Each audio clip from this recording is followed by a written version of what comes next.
Déjeme presentarle una ilustración médica. A veces el paciente sufre tanto que ninguna medicina le alivia el dolor. Entonces, lo que hace el médico es operar y cortar los nervios simpáticos, que son los nervios que relatan el dolor físico al cerebro, y lo hace para que ya no sienta el dolor el paciente. Pero ya cuando esto se hace indica que la condición del paciente es irreparable. Así también nosotros, a través del invasor entretenimiento del posmodernismo, gradualmente podemos cortar los nervios simpáticos de la conciencia y podemos allí perder la afección, el amor y la reverencia hacia Dios, su palabra y las cosas sagradas. Las consecuencias son desastrosas y destructivas. Por este mero proceso, el cristiano apaga el espíritu en su vida y resulta impotente para servir a Dios consistentemente. Y luego andamos preguntando, ¿qué me pasa? ¿Por qué estoy frío? ¿Por qué ya no me interesan las cosas de Dios? ¿Por qué ya no me gusta leer la Biblia? ¿Por qué no quieres ser cristiano, mi hijo? ¿Puede ver usted cómo se hacen los hipócritas en la iglesia? ¿No es claro que también el disque cristiano se reduce a una condición que presume vivir pacíficamente y feliz sin servir a Dios con todo el corazón? Esa es una religiosidad cómoda. En tiempos antepasados, hace 3000 años, los poetas eran los agentes que se utilizaban para condicionar las mentes de la sociedad. Es de suma importancia que entendamos la verdad que el arte, el entretenimiento, tiene más poder sobre las mentes de nuestros hijos que nosotros. Vuelvo a repetir, el arte, el entretenimiento, tiene más autoridad y más poder sobre las mentes de nuestros hijos que nosotros. Esta es una realidad solemne. Esto nos trae a esta realización. Usted y yo tenemos que confrontar al sistema del posmodernismo antes de confrontar a nuestros hijos. ¿Por qué? Porque confrontar a su hijo cuando trae los aretes o el pelo largo, la música vulgar, usted está confrontando los síntomas del problema. Cuando lo que tiene que hacer es confrontar la causa del problema. Confrontar la cosmovisión del posmodernismo y formalizar una estrategia y algún método de prevenir su influencia sobre sus hijos es la única forma de rescatar a sus hijos del poder seductivo del posmodernismo. Reglas sin relaciones buenas solo causan la rebelión de los jóvenes. Si usted no entiende las causas, los medios y la condición de la cultura, entonces usted no tiene las respuestas ni las soluciones y no está capacitado para establecer una relación confiable con sus hijos y en el proceso se descalifica de ser guía para sus hijos y ellos van a buscar mentores de la vida en otro lugar. Esto nos impresiona más claramente de por qué Salomón, cuando empezó su reinado, pidió sabiduría para guiar al pueblo a vez de pedir riquezas. Ahí en Primera de Reyes 3, versos 1 al 15. Tener sabiduría implica saber estar preparado para confrontar los retos de la vida. El literario Fyodor Dostoyevsky advirtió que iba a llegar a existir una sociedad totalmente distorsionada. Afirmó lo siguiente, dijo así, el arte imitaría la vida, y luego la vida imitaría el arte, y luego la vida basaría sus razones para existir en el arte, y entonces el arte formaría la vida por medio de transformar la vida en drama. Al fin, la vida se convertiría incapaz de confrontar la realidad. El arte es entretenimiento. El arte provee las cosmovisiones y los idealismos que transforman las vidas de las personas posmodernas en fantasías incapaces de confrontar la realidad. Y esta condición rinde a la vida de la persona vacía una existencia sin significado alguno. El literario francés Albert Camus y su contemporáneo Jean-Paul Sartre fueron las influencias más poderosas y continuas de los 1960s durante el cataclismo cultural en América. El cataclismo al cual me refiero es el de haber rechazado a Dios totalmente como una cultura colectiva. Estos literarios eran hombres sumamente educados. Lo que es tan significante de estos hombres es que los métodos que utilizaron ellos para diseminar sus filosofías y en turno cambiar la mentalidad de la cultura en Europa, Inglaterra y América fue por la avenida de sus novelas literarias. El romanticismo emocional y el existencialismo egocéntrico transformaron los valores y las cosmovisiones de las gentes en la cultura por medios seductivos de atracción hacia mundos imaginarios donde la realidad no tiene voz alguna. En esos universos imaginarios ni la ciencia, ni la teología, ni aún la realidad tienen lugar. Con estos procesos, la secularización, la invasión secular, la invasión política y la invasión de los artes, nos encontramos en la siguiente fase de la seducción del postmodernismo, la pluralización. ¿Qué es la pluralización? La pluralización es el estado de una sociedad entre la cual existen varias cosmovisiones compitiendo por seguidores mientras ninguna se considera absolutamente verdadera o dominante. Consecuentemente, este estado introdujo el concepto de la tolerancia, por la cual se tolera todo, menos la verdad. La pluralización política es buena porque en ella todas personas se consideran de igual valor e importancia y se les ofrece oportunidades educativas y económicas para que puedan realizar la libertad y la felicidad. Pero cuando la pluralización invade el ambiente de la ética y se convierte en moralidad relativa, se presentan grandes peligros. Refiriéndose a este concepto de la pluralización, dijo Peter Berger lo siguiente: el pluralismo genera una filosofía de relativismo moral por la cual la persona común resulta confusa, tratando de determinar si alguna voz de las opciones competentes realmente tendrá acceso a la verdad. En la pluralización, el individuo ya no es una realidad permanente, solo es una parte de lo entero cultural. Todas opiniones equivalen la misma insignificancia. En la pluralización, la humanidad es privada de todo lo que rinde la vida tolerable y posible de vivirse. Sufre primeramente la pérdida de identidad. La persona es insignificante. Y luego la pérdida de valor personal. La persona es intrínsecamente sin valor alguno. Y luego la pérdida de propósito. La vida no tiene el por qué vivirse. Y 4, la pérdida del sentido de destino. La muerte es el fin de todo y el universo es una tumba gigantísima. Las consecuencias producen una cultura de muerte y destrucción. Un ejemplo de esto son las clases de películas que produce Hollywood hoy en día. Dos de las cosas más prominentes que vemos en esas películas son estas. Una, la violencia.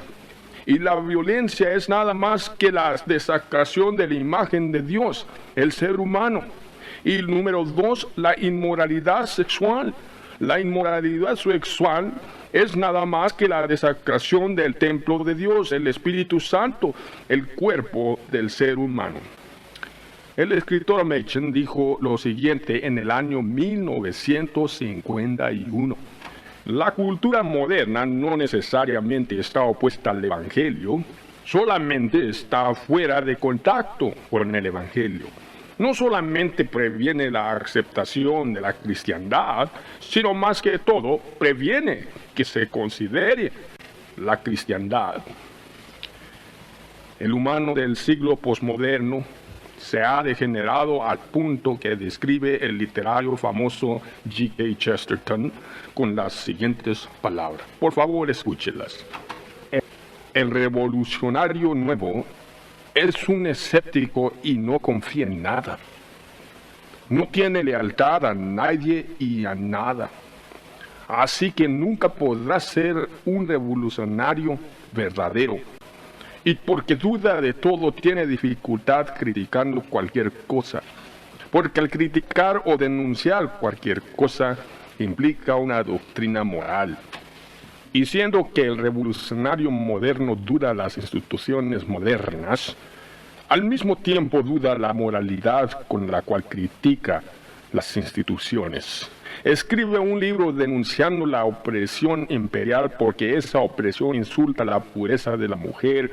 Y luego escribe otro libro, una novela, donde él también insulta la pureza de la mujer. Reprocha a las personas porque no respetan a las muchachas vírgenes. Y luego insulta a las muchachas vírgenes porque retienen su virginidad. El político moderno declara que la guerra es un gasto de vidas. Y luego el filósofo declara que la vida es un gasto de tiempo. El pesimista denuncia al policía por haber asesinado a un peón. Y luego demuestra con razonamiento claro y preciso que el peón se hubiera haber suicidado. El modernista denuncia el matrimonio como una mentira y luego denuncia al aristócrata adúltero por tratar el matrimonio como si fuera nada. Dice que la bandera del país no significa nada y luego se enfurece cuando alguien trata la bandera del país como si fuese nada. El modernista atiende la universidad para declarar que es crueldad reprensible tratar a un salvaje como si fuera bestia. Y luego atiende una conferencia científica donde se demuestra que el salvaje es una bestia. En corto, el revolucionario moderno, siendo un incrédulo infinito, es un experto hábil en descalificar su propia mente. En sus libros sobre la política ataca a los hombres por pisotear la moralidad y en sus libros sobre la ética ataca la moralidad por pisotear a los hombres. Así que el hombre moderno, en su rebelión contra todo, se ha rendido prácticamente inútil para propósitos revolucionarios. En rebelar contra todo, ha cancelado su derecho para rebelar contra nada. La pluralización moderna ha producido una situación sociológica totalmente trágica. El resultado de esta situación viene siendo la privatización. La privatización, ¿qué es la privatización? La privatización es la condición en la cual todo lo que tiene valor y significado para el individuo se ha relegado al sector privado. Esto priva a la persona de todo sentido de significado personal y sin algún punto de referencia para determinar cómo vivir una vida coherente, se pierde el contacto coherente con la realidad y eso confunde a la persona totalmente. La privatización excluye la religión del ambiente público y la confina al área que se llama la vida privada. Hoy en día aún se están implementando medios legales y aún forzados para confinar la religión, en particular la cristiandad, al sector privado. La privatización rinde la religión impráctica. Primeramente la rinde irreal, no pertenece al mundo real. Y luego la hace no esencial, no es necesaria para tener una vida feliz. Y luego resulta inútil, es inútil para la vida práctica y luego sobre todo la rinde irrelevante, digna de ser rechazada. La consecuencia de rendir la religión impráctica, especialmente la cristiandad, es el resurgimiento de la paganización de la cultura.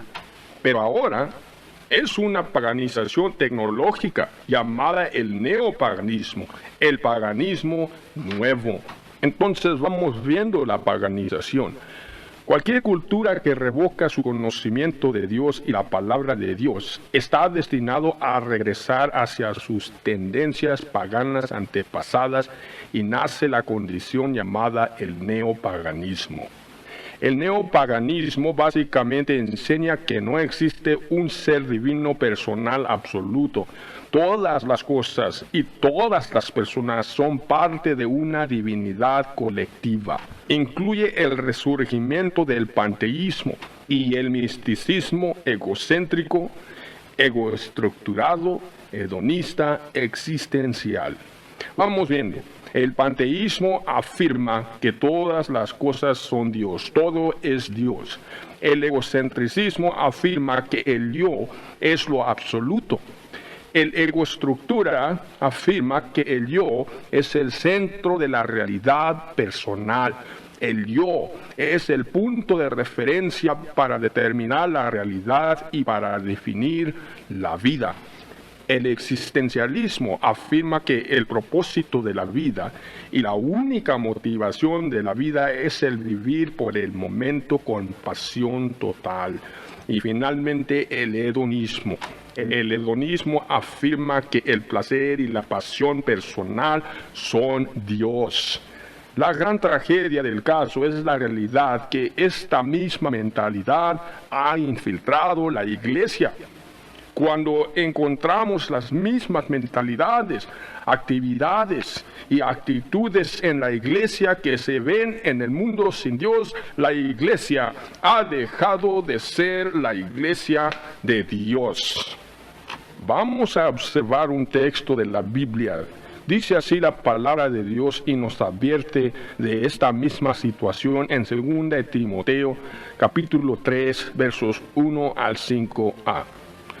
Dice así: también debes saber esto, que en los postreros días vendrán tiempos peligrosos, porque habrá hombres amadores de sí mismos, ávaros, vanagloriosos, soberbios, blasfemos, desobedientes a los padres, ingratos, impíos, sin afecto natural, implacables, calumniadores, intemperantes, crueles, aborrecedores de lo bueno, traidores, impetuosos, infatuados, amadores de los deleitos más que de Dios, que tendrán apariencia de piedad, pero negarán la eficacia de ella.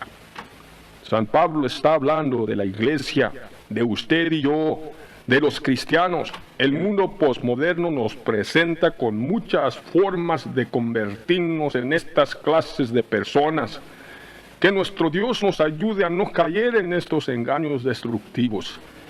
Con el proceso de la secularización, la pluralización, la privatización y la paganización de la sociedad posmoderna, resulta la conciencia cultural de la humanidad. Y al fin de todo queda nada más que la abolición de la humanidad. Las religiones de la llamada Edad Nueva son atractivas simplemente porque el utopía humanístico, el paraíso del humanismo sin Dios, ha fallado y necesita una nueva ilusión con colores religiosos, porque es evidente para el ser humano posmoderno que el paraíso no está en este mundo lleno de tantos desastres y destrucción. Vamos viendo la situación. Primero, la secularización ha dejado la raza humana sin punto de referencia para la decencia y el sentir de la vergüenza en la persona posmoderna. Solo lea su periódico y mire las noticias en su televisión y observe los razonamientos de los criminales. Número 2. La pluralización ha privado a la sociedad de la capacidad de razonar y ha eliminado todo punto de referencia para la racionalidad. Ha resultado la pérdida del razonamiento y genera la maldad entre todos. Número 3. La privatización es la consecuencia existencial de las otras dos. Ha privado al individuo del sentir de valor personal, y sin algún punto de referencia para formar una cosmovisión coherente de la vida. Ha borrado el valor inherente personal y ha generado la maldad autodestructiva para toda persona. El resultado es este. Primeramente, la pérdida de identidad personal. Esto resulta en actos de autodesacración. Y luego, segundo, la pérdida del valor personal. Esto resulta en una actitud de autoodio. Y número 3, la pérdida de vida. Esto resulta en actos de autodestrucción, el suicidio desesperado. Y luego sigue el distanciamiento. El distanciamiento de Dios, de otras personas y de sí mismo. Este sentir, el sentir sin significado y sin valor personal ha causado estas cosas. Ha causado la pérdida de los sexos, por eso resulta el homosexualismo. Ha causado la pérdida de la distinción de edades, por eso resulta la desacración de niños. Ha resultado en la pérdida de la esperanza, por eso resulta el abuso del alcohol, las drogas y el suicidio. Los jóvenes se involucran en estas cosas porque son los únicos métodos que quedan para ellos para sentir alguna forma de existencia, aunque sea totalmente desolada, borrada, pero al mismo tiempo física. Y luego 5, la creación de la generación X. Como resultado inmediato de la condición de la cultura posmoderna, ha nacido lo que se llama la generación X. La generación X es la generación de jóvenes que no encuentran una base válida con la cual formar una cosmovisión coherente para la existencia personal. Resultan ellos entonces aptos para cualquier seducción filosófica destructiva. Por eso es de suma importancia que nosotros estemos adecuadamente preparados para ayudar a esta generación de jóvenes a confrontar el posmodernismo y hallar la solución que Dios ofrece al mundo desesperado, nuestro Señor Jesucristo. El dictador alemán Adolf Hitler dijo: "Yo quiero crear una generación de jóvenes vacíos de conciencia, autoritativos, implacables y fríamente cruel". Sabemos muy bien que logró exactamente eso. Y lo logró, ¿sabe usted cómo lo logró? Lo logró implantando una cosmovisión ateística en las mentes de los jóvenes, los hijos de la gente religiosa. ¿Y sabe usted cuál fue la número uno forma, el número uno método que utilizó Hitler para lograrlo? El entretenimiento, la música y el teatro. No nos engañemos. Cosmovisiones determinan las pasiones de una cultura y las pasiones dictan decisiones y las decisiones determinan destinos. Y tras de todas estas cosas está la manipulativa fuerza del poder, del teatro y el entretenimiento. Entonces, ¿qué es la condición de nuestra cultura posmoderna? El dilema incluye a todas las personas, tanto los inconversos como a los cristianos. Para la persona religiosa, su cosmovisión es inadecuada para confrontar los retos de la vida real. Para la persona irreligiosa que no cree o sirve a Dios, su cosmovisión está distorsionada y no contiene respuestas consistentes, coherentes, para poder confrontar la vida real. Y esto nos trae a la segunda parte. El reto cultural, la familia cristiana, una especie en peligro de la extinción. Vamos viendo un texto bíblico, Efesios capítulo 5, versos 1 al 2 y luego 15 al 17. Los vamos a leer juntos. Sed pues imitadores de Dios como hijos amados, y andad en amor, como también Cristo nos amó, y se entregó a sí mismo por nosotros, ofrenda y sacrificio a Dios en olor fragante. Mirad pues con diligencia cómo andéis, no como necios, sino como sabios, aprovechando bien el tiempo, porque los días son malos. Por tanto, no seáis insensatos, sino entendidos de cuál sea la voluntad del Señor. Todo empieza en el hogar. El hogar es el núcleo de la sociedad y de la iglesia. Es la institución fundamental de primeros principios para toda la vida. Dios diseñó el hogar. Por eso el enemigo de Dios y la religión concentra en destruir el hogar. Lo hace por medios ambos agresivos y sutiles. La cultura posmoderna está mecanizada para atacar al hogar. En todas áreas de la sociedad y especialmente en el entretenimiento, el hogar es abusado y mal representado en las siguientes formas. Primeramente, la redefinición del hogar, es decir, ataca su constitución. ¿Qué es lo que forma el hogar? ¿Un hombre y una mujer? ¿Cómo se define el hogar? La cultura ataca esto. Y luego, número 2, la desacración del hogar. Ataca su orden. ¿Quién dirige el hogar? ¿El hombre? ¿La mujer? ¿Los hijos? Y luego ataca con el desprecio del hogar. Eso ataca la autoridad y el significado del hogar. ¿Es necesario o conveniencia el hogar? ¿Es algo social? ¿Es realmente importante el hogar? El hogar del posmodernismo está en gran peligro de ser extinguido y necesita hacer todo lo posible para sobrevivir los asaltos culturales del posmodernismo. Es absolutamente crucial que cada miembro del hogar en particular se aplique a la preservación del hogar. ¿Qué es lo que puede cada persona en el hogar hacer para rescatar y preservar el hogar? Número 1. Mantener el enfoque con mantener una perspectiva espiritual. Primeramente, la persona tiene que entenderse a sí mismo, conozca sus fuerzas y conozca sus límites. Tiene que entender a otros. Tiene que entender la cultura en la cual uno vive. Tiene que saber discernir entre la espiritualidad y la carnalidad personal. Y no puede hacer esto si no estudia su Biblia y pasa tiempo en oración con Dios.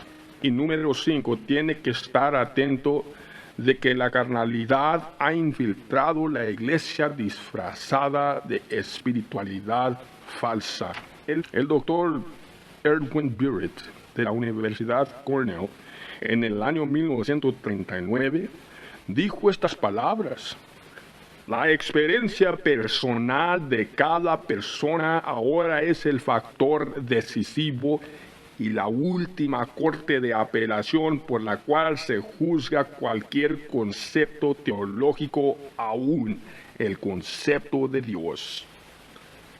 Este comentario nos alerta y nos aconseja que tenemos que ser muy cuidadosos de que nuestros conceptos religiosos tocante Dios, la salvación y nuestra relación con nuestro Salvador Jesucristo no sean influidos por la mentalidad condicionada del posmodernismo, donde el individuo es lo absoluto, poniéndole las condiciones para la salvación a Dios, a vez de Dios poniendo las condiciones para el individuo.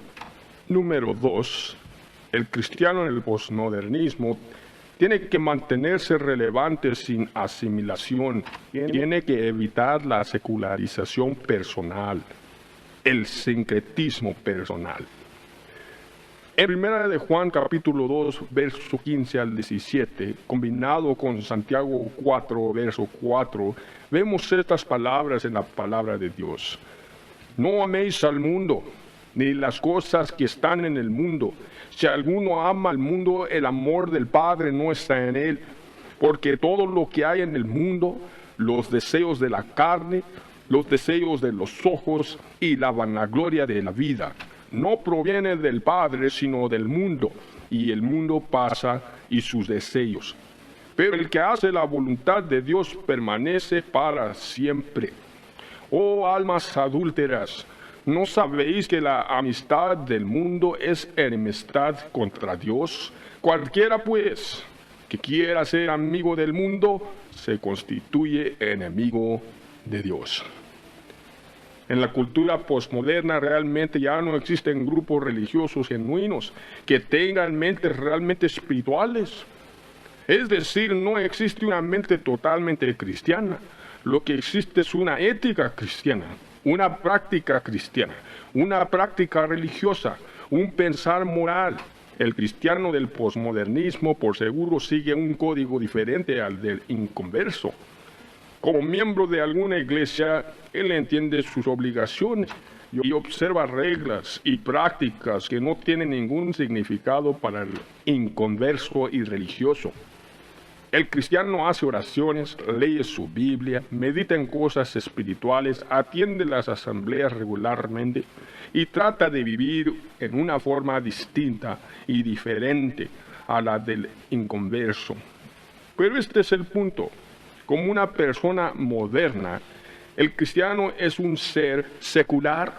Su religión, su adoración, su moralidad y su vida devocional son separadas de su vida social secular y son relegadas a un compartimiento aislado privado. Trabaja y vive lado a lado, codo a codo, con el incrédulo. Platica con su socio de planes, de políticas económicas, tecnología, mecánica, del tiempo, de la familia y cualquier otra cosa que se le ocurra. Pero nada, ninguna de estas cosas en un contexto religioso o espiritual. Es una relación absolutamente secular, vacía de integridad espiritual. Tal cristiano posmoderno gradualmente se desviste del hábito de pensar espiritualmente y asimila una mentalidad secular, observando, hablando, juzgando y actuando en un nivel secularista, vacío de espiritualidad. El cristiano secular se transforma en un sutil esquizofrénico, alguien con dos personalidades contrarias, revolviéndose de un ambiente hacia otro entre dos cosmovisiones contrarias, dos personalidades intercambiables, existiendo en dos estados mentales contradictorios. Es decir, el cristiano posmoderno vive en compartimientos contradictorios, el secular y el religioso. Y las consecuencias incluyen una vida inconsistente, llena de problemas, inevitablemente infeliz y destructiva de su relación con Dios, su relación con su familia y su integridad personal. El desplazamiento es costoso, disminuye la espiritualidad, carnaliza a la persona y fragmenta la familia. Esta clase de cristiano deja la impresión a sus hijos que el ser cristiano envuelve a abandonar la mente y el distorsionar la percepción de la realidad. Y por eso nos encontramos haciendo aquellas preguntas llenas de dolor, frustración y amargura. ¿Qué le pasa a mi hijo? ¿Por qué rechaza a Dios? ¿Por qué no quiere nada con la religión mi hijo? A veces el espejo tiene la respuesta. Para mantener el enfoque adecuado para vencer el posmodernismo, el cristiano tiene que examinar su fe, su vida y estar determinado para hacer los cambios necesarios a todo costo.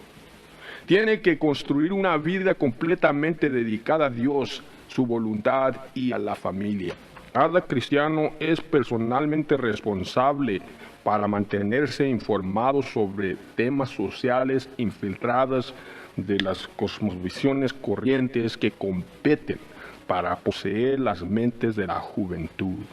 C.S. Lewis, el gran literario y profesor de Magdalen College, Universidad de Oxford, discutiendo la necesidad de confrontar a los ateos intelectuales, escribió las siguientes palabras: ser ignorantes y simples en estos tiempos, el no poder confrontar al enemigo en su territorio, sería desarmarnos y traicionar a nuestros hermanos menos educados, quienes bajo Dios no tienen defensa alguna contra los paganos intelectuales. La filosofía buena debe existir, sino por cualquier otra razón, para combatir la filosofía mala. Es crucial que el cristiano esté bien informado y capacitado para poder analizar y entender tanto las enseñanzas religiosas como las seculares de la cultura para poseer un entendimiento prudente sobre los temas posmodernos. Dice la palabra de Dios que en los tiempos del rey David existían algunas personas capaces de guiar la sociedad porque estaban adecuadamente informados y preparados para confrontar los retos de los tiempos. En Primera Crónicas, capítulo 12, verso 32, dice allí, de los hijos de Isaacar, 200 principales entendidos en los tiempos, y que sabían lo que Israel había de hacer, cuyo dicho según todos sus hermanos. Sabemos claramente que no podemos evangelizar una cultura que no entendemos. Si leemos los escritos de los cristianos de los primeros siglos de la historia de la Iglesia, veremos que en todos los casos ellos entendían sus contemporáneos, conocían la cultura. Se tiene que conocer la naturaleza humana. Hay que empezar donde está la persona a quien le vamos a administrar. Para poder adecuadamente equipar a los jóvenes para confrontar el posmodernismo, es esencial que los padres cristianos entiendan los temas de discusión popular de la cultura. Los padres cristianos tendrán que pasar tiempo investigando y preparándose para el reto que los espera. Esto requiere 4 cosas indispensables. Número 1, educación. Número 2, entrenamiento espiritual. Número 3, ejemplo íntegro. Y número 4, actitud de oración. Sin estas calidades no podrá ayudarle a los hijos a pelear contra el posmodernismo.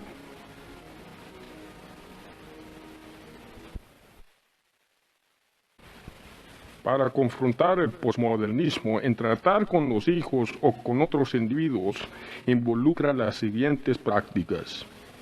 Es necesario discernir la sinceridad, la disposición de buscar y las necesidades de todas las personas.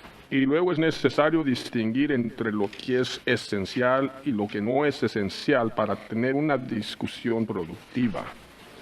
Y al fin es absolutamente necesario evitar discusiones sobre temas oscuros y sin importancia. Lea ahí usted a Tito capítulo 3 y verso 9. Es crucial entender la urgencia de la situación y los cambios que se tienen que implementar para el cristiano posmoderno. Número 1, el cristiano tiene que recobrar una relación sincera con Dios.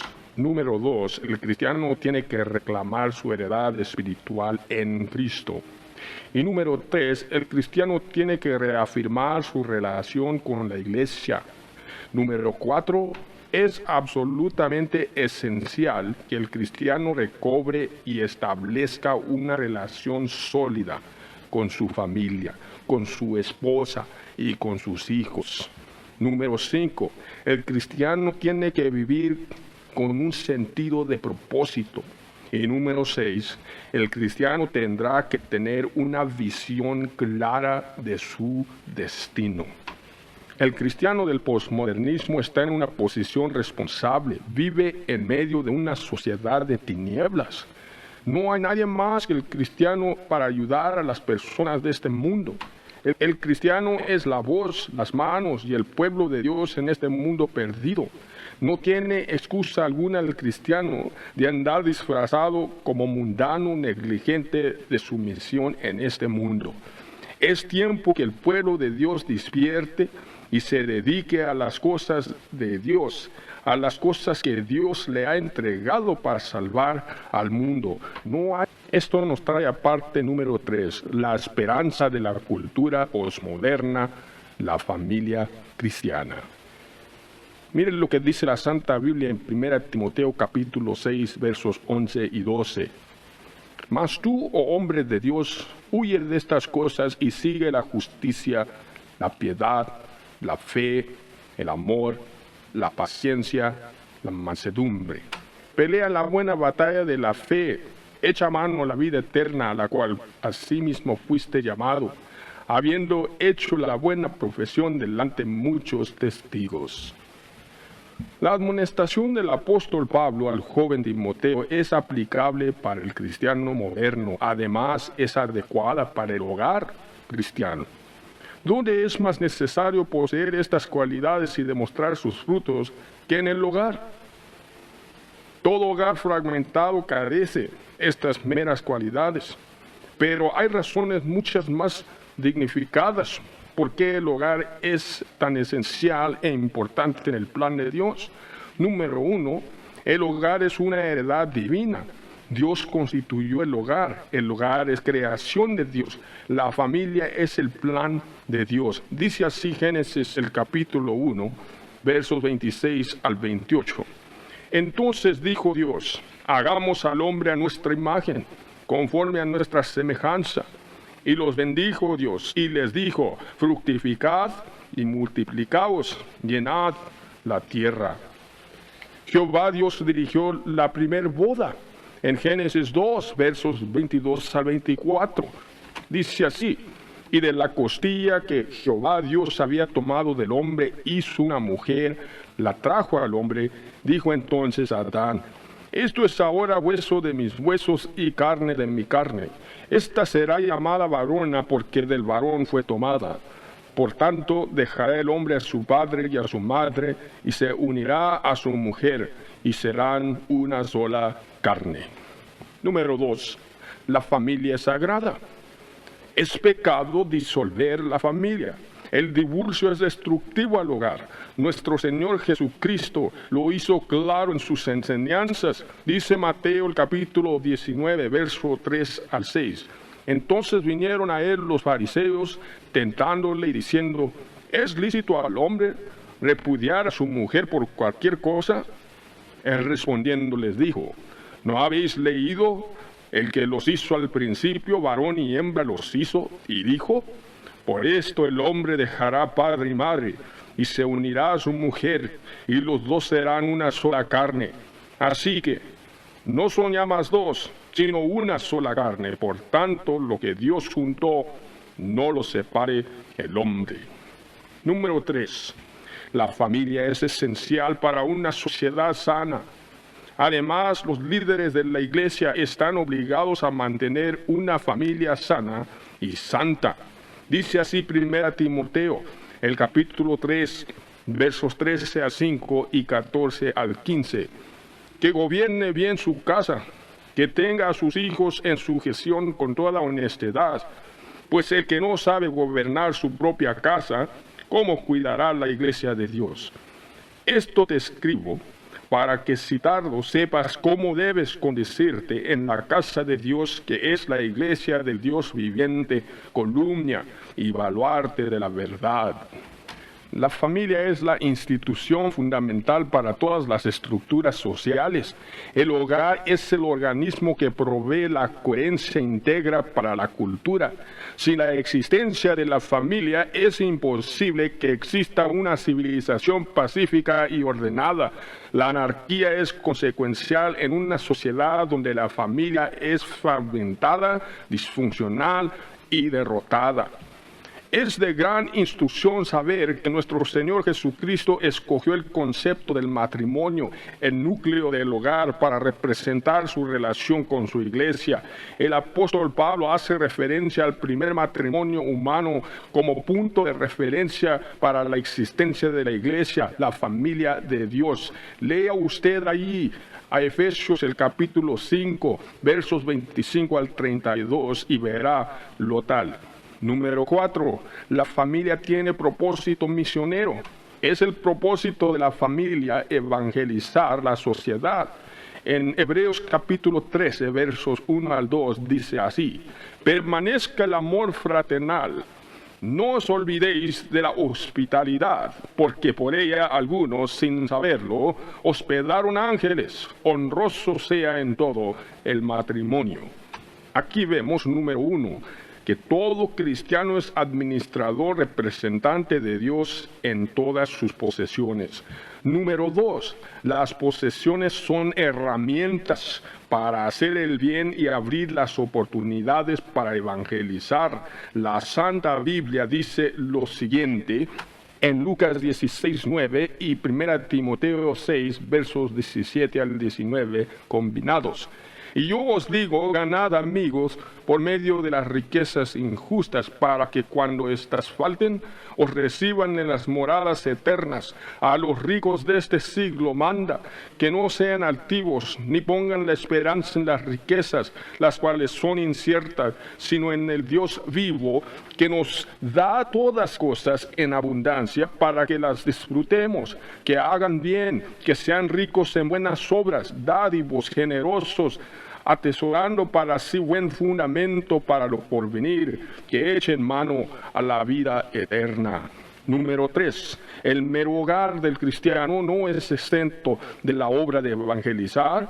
Dice las siguientes palabras el apóstol en la palabra de Dios: saludad a Priscila y Aquila, mis colaboradores en Cristo Jesús, que expusieron su vida por mí, a los cuales no solo yo doy gracias, sino todas las iglesias de los gentiles. Saludad también a la iglesia de su casa. Romanos 16, versos 3 al 5. Número 5. El equilibrio de la familia cristiana debe tener una perspectiva eterna. En Efesios 5, versos 15 al 17. Mirad pues con diligencia cómo andéis, no como necios, sino como sabios, aprovechando bien el tiempo, porque los días son malos. Por tanto, no seáis insensatos, sino entendiendo la cual sea la voluntad del Señor. Entonces vemos, la iglesia contiene la familia de Dios. Fíjese lo que dicen las Escrituras en Hechos 2:47. Hablando de la iglesia, dice así: alabando a Dios y teniendo favor con todo el pueblo, y el Señor añadía cada día a la iglesia los que habían de ser salvos. En Efesios 3, 9 al 11 y 15 dice así: y de aclarar a todos cuál sea la dispensación del misterio escondido desde los siglos en Dios, que creó todas las cosas, para que la multiforme sabiduría de Dios sea ahora dada a conocer por medio de la iglesia a los principados y potestades en los lugares celestiales, conforme al propósito eterno que hizo en Cristo Jesús nuestro Señor, de quien toma nombre toda familia en los cielos y la tierra. Entonces aquí vemos todo lo que se hace por el Señor tiene valor eterno. Dice la palabra de Dios, Gálatas 6, 9 al 10, 1 Corintios 15, 58 y Apocalipsis 14, 13 combinados. No nos cansemos pues de hacer bien, porque a su tiempo segaremos si no desmayamos. Así que según tengamos oportunidad, hagamos bien a todos, y mayormente a los de la familia de la fe. Así que, hermanos míos amados, estad firmes y constantes, creciendo en la obra del Señor siempre, sabiendo que vuestro trabajo en el Señor no es en vano. Oí una voz que desde el cielo me decía: escribe, bienaventurados de aquí en adelante los muertos que mueren en el Señor. Sí, dice el Espíritu, descansarán de sus trabajos, porque sus obras con ellos siguen. Entonces vemos claro pues que la iglesia contiene la familia de Dios, y luego vemos que todo lo que se hace por el Señor tiene valor eterno. Y luego 3, tenemos que saber que toda alma es eterna. Y número 4, tenemos que saber que toda alma es de valor eterno. No existe precio que equivale el valor de una sola persona. Déjeme darle una ilustración histórica. El rey francés, el rey de Francia, Carlomagno, que vivió de los años 742 al 814 después de nuestro Señor Jesucristo, fue un rey muy famoso. Carlomagno salvó a lo que quedaba de Europa durante las invasiones musulmanas. consolidó lo que sobraba del imperio y protegió a su gente hasta el día de su muerte. Aprendió a leer solo para poder leer las Escrituras. Vivía una vida aplicada en servir a Dios. Dejó las instrucciones que cuando él falleciera, lo vistieran con las ropas reales, que le pusieran su corona de oro y todas sus joyas, y que lo sentaran sobre su trono en toda su gloria terrenal. El rey especificó que pusieran una Biblia sobre su regazo para que cuando la gente se arrimara a darle los últimos honores, al hincarse pudieran leer el texto donde habían fijado el dedo del rey muerto. El texto es muy conocido por todo mundo cristiano y es este: porque ¿qué aprovechará al hombre si ganare todo el mundo y perdiere su alma? ¿Qué recompensa dará el hombre por su alma? Mateo capítulo 16, verso 26. Debemos siempre retener este mensaje ejemplario, vívido, de un Rey todopoderoso. No existe tesoro, ni reino, ni poder en este mundo que pueda salvar ni siquiera una sola alma. La única solución vino del cielo en la persona divina de nuestro Señor Jesucristo. Recordemos sus palabras en el Evangelio de San Juan, el capítulo 14 y verso 6. Yo soy el camino, la vida y la verdad. Nadie viene al Padre sino por mí. Lea también Mateo capítulo 13 y versos 44 al 45. Y Hebreos capítulo 2 y verso 9. La cristiandad por muchos años, aún siglos, fue una de las influencias mayores en formalización de la civilización humana y casi siempre estuvo envuelta en las actividades públicas abarcando todas áreas de la vida cotidiana, política, económica, social, a través de la historia humana.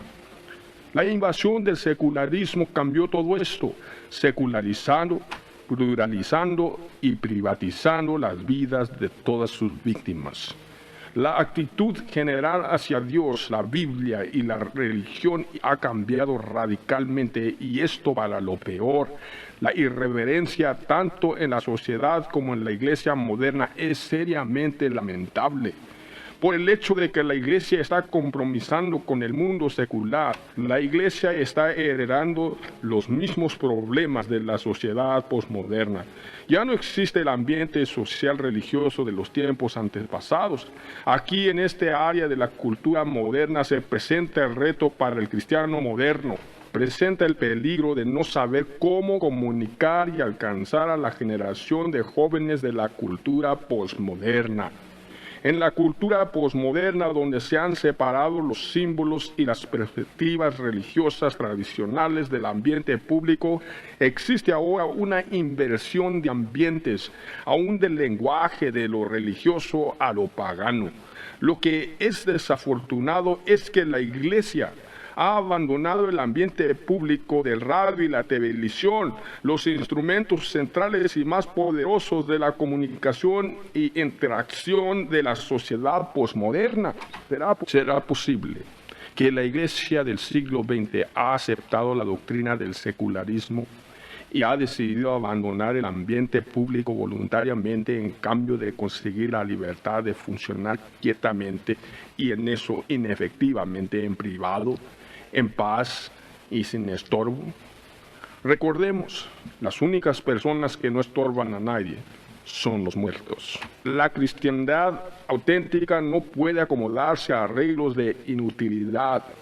En hacerlo convierte su propia identidad en algo sin sentido al no abarcar al mundo entero con su influencia y su mensaje.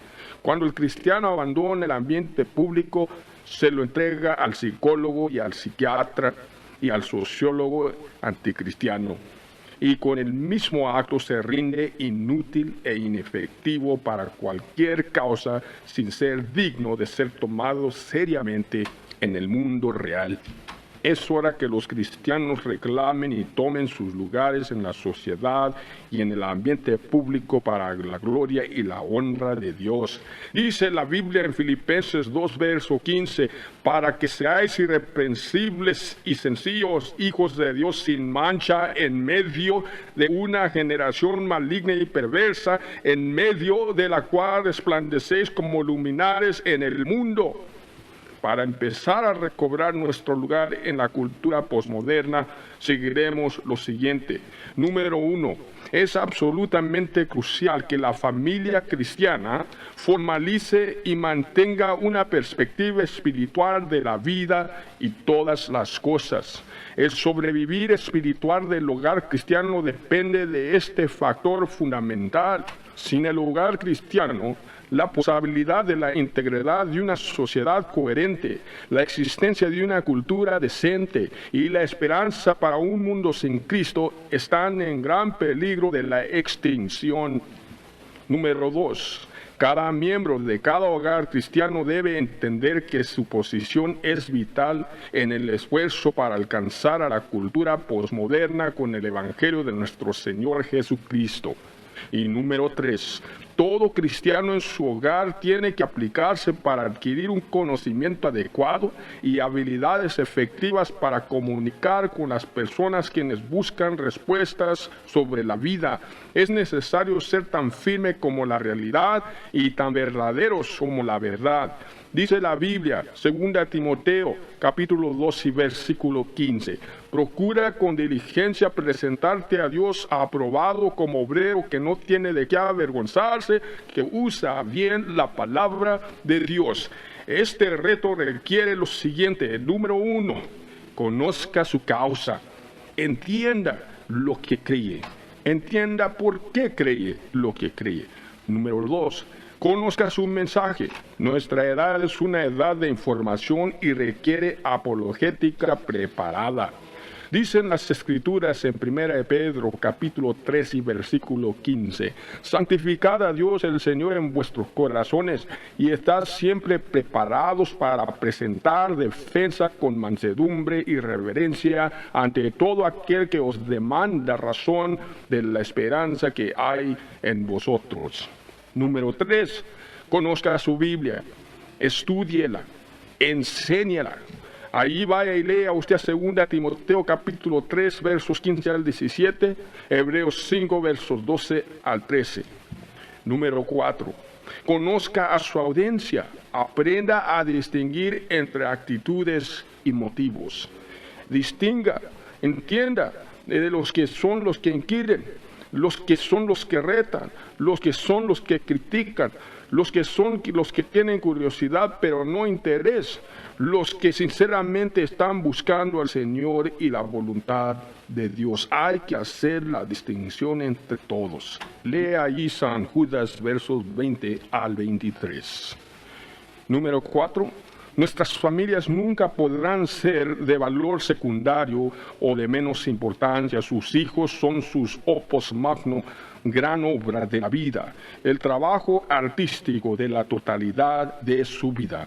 Representan lo mejor de su vida. No puede usted dejarle las mentes y las conciencias de sus hijos a otras personas. No los entregue a las manos y al poder de una cultura anti Dios y anticristiana, porque se va a arrepentir. Número 5, únase completamente con su familia. Únase por Jesucristo, únase en Jesucristo. Mi amado escuchante, para concluir le quiero dejar con estos pensamientos. Es claramente evidente que el posmodernismo es solo uno de los retos históricos contra la cristiandad, pero es muy poderoso. Es uno de los sistemas culturales que ha diseñado Satanás, el archienemigo contra Dios, la verdad y la raza humana, para destruir lo bueno. En la batalla contra tal cosmovisión es obvio que la obra del Señor nunca se termina mientras exista la tierra y el mundo histórico. Finalizamos este estudio con las palabras del literario religioso John Bunyan. John Bunyan escribió una alegoría profundamente precisa en presentar la jornada cristiana a través de esta vida terrenal hacia la ciudad celestial en su libro El progreso del peregrino. En ella describe las pruebas, las atracciones y las tentaciones de la vanidad que confrontan al cristiano a través de su jornada terrenal. Dice así: entonces vi en mi sueño que apenas hubieron salido del desierto cuando vieron delante de sí una población, cuyo nombre es Vanidad, y en la cual se celebra una feria, llamada la Feria de Vanidad, que dura todo el año. Lleva este nombre porque la ciudad donde se celebra es más lenta que la vanidad, y también porque todo lo que existe allí y allí se vende es vanidad, según el dicho del sabio. Todo es vanidad.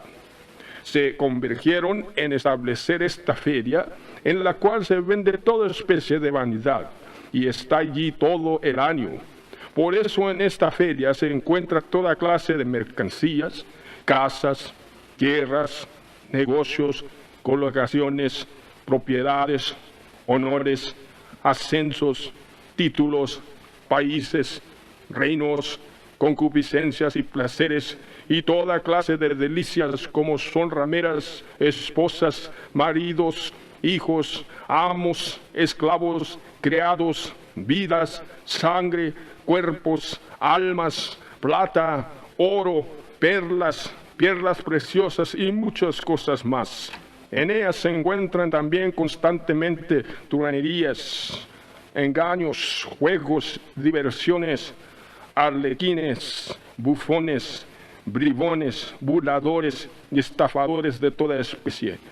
No para esto solo, allí se ven, y eso de vale, robos, muertos, adulterios, falsos juramentos. Como en otras ferias de una tanta importancia, aquí se encuentran también varias calles y travesías destinadas a mercancías especiales. Algunas de estas calles y pasadizos llevan al nombre de reino y países especiales, donde están expuestos géneros peculiares de ello: calle de España, Francia, Italia, Alemania, Inglaterra, etc. Pues bien, el camino a la ciudad celestial pasa precisamente por medio de esta población, y el que quiere ir a la ciudad celestial sin pasar por ella, les sería necesario de salir del mundo. Esta feria pues es muy antigua y de mucho poder. ¿Qué es su precio? ¿Está usted dispuesto a dejar a Dios por el posmodernismo? ¿Tiene algo el posmodernismo en sus ofertas, en sus mercancías? Algo por la cual usted está dispuesto a cambiar su esperanza en Cristo y las riquezas en Él. Esperamos que no. Nuestra oración y nuestro deseo es que Dios en su gracia nos prepare con el conocimiento, con la sabiduría y el amor necesario para confrontar los retos del mundo posmoderno. No es fácil, no es gustoso, y no se puede ignorar. ¿Por qué no quieres ser cristiano, mi hijo? Porque yo mismo batallo. Porque las influencias más poderosas en su vida han sido cosas y personas posmodernas. Es tiempo que usted y yo hagamos algo para cambiar la situación. Que Dios nos ayude. Que Dios le bendiga.